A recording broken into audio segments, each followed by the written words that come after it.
समूएल का पहला ग्रंथ अध्याय 18 पद संख्या 6 से 9 और अध्याय 19 पद संख्या 1 से 7 तक।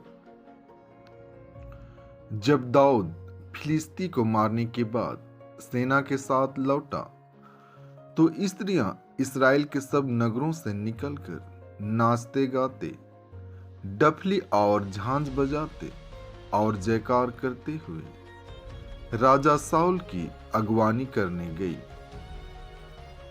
वे नाचती हुई यह गा रही थी, साउल ने सहस्त्रों को मारा और दाऊद ने लाखों को। साउल यह सुनकर बुरा मान गया और बहुत अधिक क्रुद्ध हुआ। उसने अपने से कहा, उन्होंने दाऊद को लाखों दिया और मुझे केवल सहस्त्रों। अब राज्य के सिवा उसे किस बात की कमी है?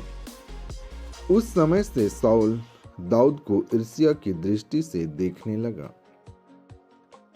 साउल ने दाऊद की हत्या के विषय में अपने पुत्र योनातान और अपने सब दरबारियों से बातचीत की। साउल का पुत्र योनातान दाऊद को बहुत प्यार करता था, इसलिए उसने दाऊद से कहा, मेरे पिता साउल तुमको मार डालना चाहते हैं। कल सवेरे सावधान रहो, तुम किसी जगह छिप जाओ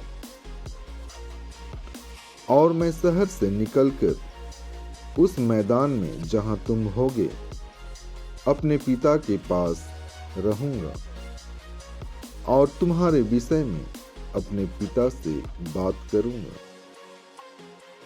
जो कुछ मालूम होगा मैं तुम्हें बता दूंगा। योनातान ने दाऊद का पक्ष लेकर अपने पिता से यह कहा, राजा अपने सेवक दाऊद के साथ अन्याय न करे, क्योंकि उसने आपके विरुद्ध कोई पाप नहीं किया। उल्टे उसने जो कुछ किया उससे आपको बड़ा लाभ हुआ। उसने अपनी जान हथेली पर रखकर उस फिलिस्ती को मारा और इस प्रकार प्रभु ने सारे इस्राएल को महान विजय दिलाई।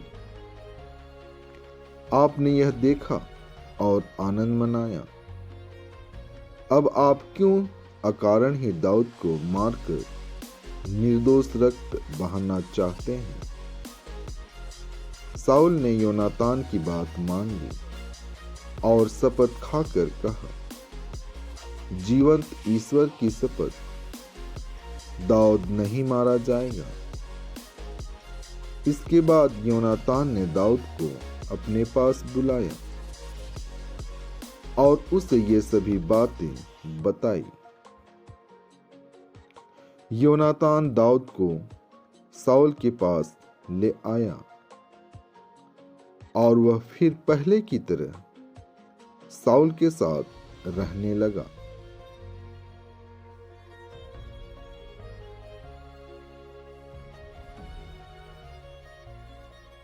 संत मार्कुस आज का पवित्र सुसमाचार अध्याय 3 पद संख्या 7 से 12 तक। ईसा अपने शिष्यों के साथ समुद्र के तट गए। गलीलिया का एक विशाल जनसमूह उनके पीछे पीछे हो लिया। यहूदिया, यरूशलेम, इदुमया, यरदन के उस पार और तीरुस तथा सिदोन के आसपास से भी बहुत से लोग उनके पास इकट्ठे हो गए, क्योंकि उन्होंने उनके कार्यों की चर्चा सुनी थी। भीड़ के दबाव से बचने के लिए ईसा ने अपने शिष्यों से कहा कि वे एक नाव तैयार रखें, क्योंकि उन्होंने बहुत से लोगों को चंगा किया था और रोगी उनका स्पर्श करने के लिए उन पर गिरे पड़ते थे। अशुद्ध आत्मा ईसा को देखते ही दंडवत करते और चिल्लाते थे, आप ईश्वर के पुत्र हैं।